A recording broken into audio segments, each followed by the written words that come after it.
ನೋಡಿ, ಹುಡುಗಿನ ಹಿಂದೂ ಹುಡುಗಿನ ಬ್ರೈನ್ ವಾಶ್ ಮಾಡುವಂಥದ್ದು, ಬ್ಲ್ಯಾಕ್ ಮ್ಯಾಜಿಕ್ ಮಾಡುವಂಥದ್ದು ಈ ಮುಸ್ಲಿಮರಲ್ಲಿ ಬೇಕಾದಷ್ಟು ನಡೆದಿದೆ. ನಾವು ಅದನ್ನು ಎದುರಿಸಿದ್ದೀವಿ. ಈಗ ಅವನು ಖ್ವಾಜಾ ಅನ್ನುವಂಥವನು ಬರೇ ನಮ್ಮ ಒಂದು ಗಾಯತ್ರಿ ಅನ್ನುವಂಥ ಒಂದು ಹುಡುಗಿ ಅಲ್ಲ, ಇನ್ನೂ 8-10 ಹುಡುಗಿಯರ ಜೊತೆಗೆ ಅವನ ಸಂಬಂಧ ಇದ್ದಾವೆ. ಎಲ್ಲವನ್ನು ಹೊರಗೆ ಹಾಕ್ತೀವಿ. ಅವಳನ್ನಂತೂ ನಾವು ಅವನ ಜೊತೆಗೆ ಮದುವೆ ಮಾಡಿಸ್ಕೊಡೋದಲ್ಲ. ಈಗಾಗಲೇ ಮೋಸದಿಂದ, ಈಗಾಗಲೇ ಚೀಟಿಂಗ್ ಮಾಡಿ ರಿಜಿಸ್ಟರ್ ಮಾಡಿದ್ದಾನೆ. ಒಂದೇ ದಿನ ರಿಜಿಸ್ಟರ್, ಒಂದೇ ದಿನ ಬಾಡಿಗೆದು ಅಗ್ರಿಮೆಂಟ್ ತೊಗೊಂಡು ಹೆಂಗೆ ರಿಜಿಸ್ಟರ್ ಮಾಡ್ತಾರೆ? ಆ ರಿಜಿಸ್ಟರ್ನು ಸಸ್ಪೆಂಡ್ ಆಗಬೇಕು. ಅದಕ್ಕೆ ಸಹಾಯ ಮಾಡಿದಂಥವ್ರು ಮತ್ತು ಮೋಸ ಮಾಡಿದಂಥವನು ಇವನು ಒಳಗಡೆ ಹಾಕಬೇಕು ಅಂತನ್ನುವಂಥದ್ದು ಈಗಾಗಲೇ ಕೇಸ್ ಹಾಕಿದ್ದೀವಿ.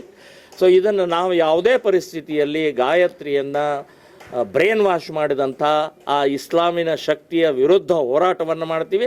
ಅವಳನ್ನು ಮತ್ತೆ ವಾಪಸ್ ತರ್ತೀವಿ ಅಂತನ್ನುವಂಥದ್ದು ನಾನು ಹೇಳ್ತೀನಿ. ಇವತ್ತು 164 ಸ್ಟೇಟ್ಮೆಂಟ್ ಇದಾಗುತ್ತೆ ಸರ್ ಈಗ ಕೋರ್ಟಲ್ಲಿ. ಅಲ್ಲೇನಾದರೂ ಮತ್ತು ಅವನ ಪರವಾಗಿ ಮಾತಾಡಿದ್ರೆ ಮುಂದೇನು? ಇಲ್ಲಿ ನೋಡಿ, ಇವತ್ತು ಸಾಂತ್ವನ ಕೇಂದ್ರಕ್ಕೆ ಕಳಿಸಿದ್ದಾರೆ. ಸಾಂತ್ವನ ಕೇಂದ್ರದಲ್ಲಿ ತಂದೆ ತಾಯಿಗೆ ಅವಕಾಶ ಇದೆ ಮಾತನಾಡೋಕ್ಕೆ. ಸೊ ಆಕೆ ಹೇಳ್ತಾ ಇರೋದೆಲ್ಲ ಸುಳ್ಳು ಹೇಳ್ತಾ ಇದ್ದಾಳೆ. ಅವಳು ನಾವು ಅಲ್ಲಿ ಚಿತ್ರೀಕರಣಕ್ಕೆ ಹೋಗಿದ್ದೀವಿ, ಇಲ್ಲಿ ಹೋಗಿದ್ದೀವಿ, 3 ತಿಂಗಳಾಯಿತು ಮದುವೆ ಆಗಿ, ಎಲ್ಲ ಸುಳ್ಳು ಹೇಳ್ತಾ ಇದ್ದಾಳೆ. ಇದನ್ನೆಲ್ಲ ಬ್ರೈನ್ ವಾಶ್ ಮಾಡಿದ್ದಾರೆ ಅವಳದ್ದು.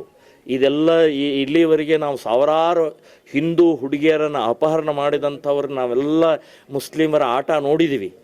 ಇವತ್ತು ಇಸ್ಲಾಮಿನ ಈ ರೀತಿಯ ಆಟಗಳನ್ನು ನೋಡಿದ್ದೀವಿ. ಈ ಆಟ ನಡೆಯಂಗಿಲ್ಲ. ಖ್ವಾಜಾ ನೀನು ಬಾಯಿ ಮುಚ್ಕೊಂಡು ಅವಳನ್ನು ಪೂರ್ಣ ಬಿಟ್ಟು ಕೊಡಬೇಕು. ಇಲ್ಲ ಅಂದರೆ ನಮ್ಮ ಕೋರ್ಟಿನ ಮೂಲಕ ಹೇಗೆ ಯಾವ ರೀತಿ ಮತ್ತು ವಿಡಿಯೋ ಏನು ಯೂಟ್ಯೂಬ್ ನಡೀತಾ ಇದೆಯಲ್ಲ ಅದನ್ನು ಬಂದ್ ಮಾಡಿಸುವವರೆಗೆ ಹೋರಾಟವನ್ನು ಮಾಡ್ತೀವಿ.